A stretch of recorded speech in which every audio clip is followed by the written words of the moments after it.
చతుర్వర్గాలుగా ఉన్నాయి, 4 భాగాలుగా ఉన్నాయి. ఇదంతా ఎందుకు చెప్తున్నానో ఆఖరిని మీకు తెలుసు. అండజ, పిండజ, శ్వేతజ, ఉద్భిజ. క్లుప్తంగా చెప్తాను. ఎంచేతంటే అధ్యాయాల్లో నేను ఇప్పుడు 15వ అధ్యాయం చెప్పబోతున్నాను. ఊర్ధ్వమూలమధశాఖం అశ్వత్థం ప్రాహురవ్యయం ఛందాంసి యస్య పర్ణాని యస్తం వేద స వేదవిత్ అధశ్చోర్ధ్వం ప్రసుతాస్తస్య శాఖాః పునఃప్రవృద్ధా విషయప్రవాళః అధశ్చ మూలాన్యనుసంతతాని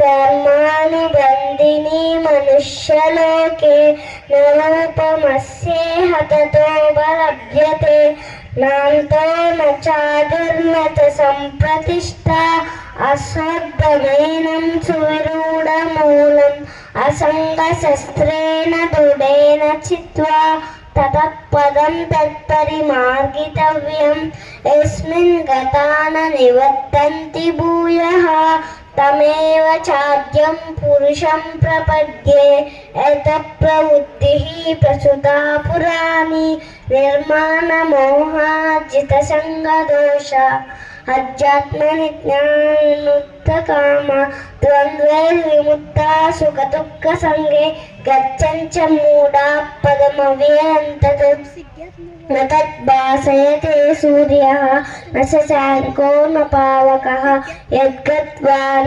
నివర్తంతే తద్ధామ పరమం మమ మమైవాంశో జీవలోకే జీవభూతః సనాతనః మనఃషష్ట్రాణీంద్రియాణి ప్రకృతిస్థాని కష్యతి శరీరం యదవాప్నోతి యచ్ఛాపుత్రామతీశ్వరః గృహీత్వైతాని సవ్యాది వారుగ్యం త్వాని దాసయాత్ స్తోత్రం చక్షుష్పశ్యనం చ రసనం ప్రాణమేవ చ అధిష్ఠాయ మనశ్చాయం విషయానుపసేవతే ఉక్రామంతం సితం వాపి భుంజానం వా గుణాన్వితం విముడానాను పశ్యంతి జ్ఞానచక్షుషః అతంతో యోగినశ్చైనం పశ్యంత్యాత్మన్యవస్థితం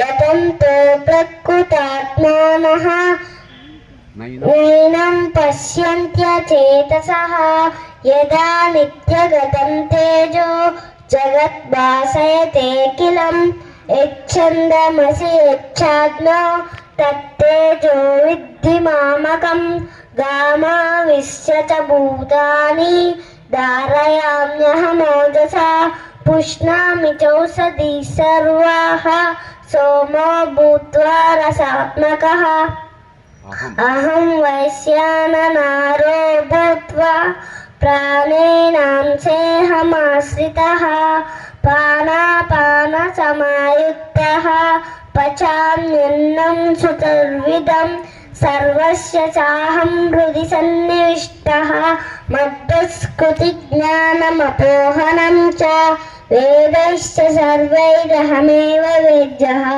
వేదాంతకృద్వేద విదేవ చాహం.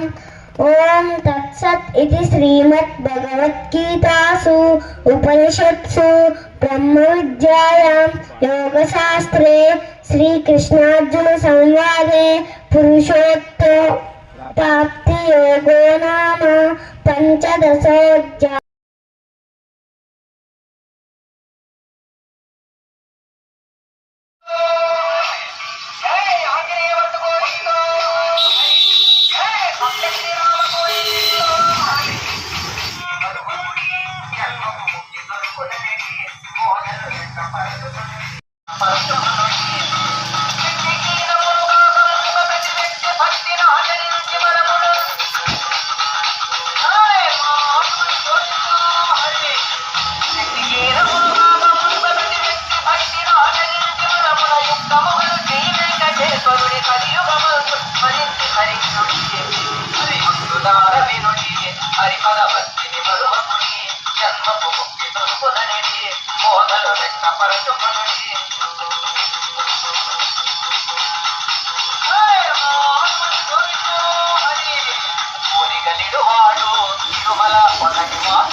జ్ఞానదీయునతడు బాధను దూరపరచగలడు.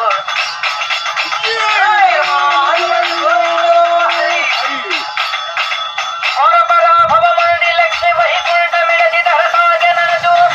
పరాభవముండి లక్ష్మి వైకుంఠమిడది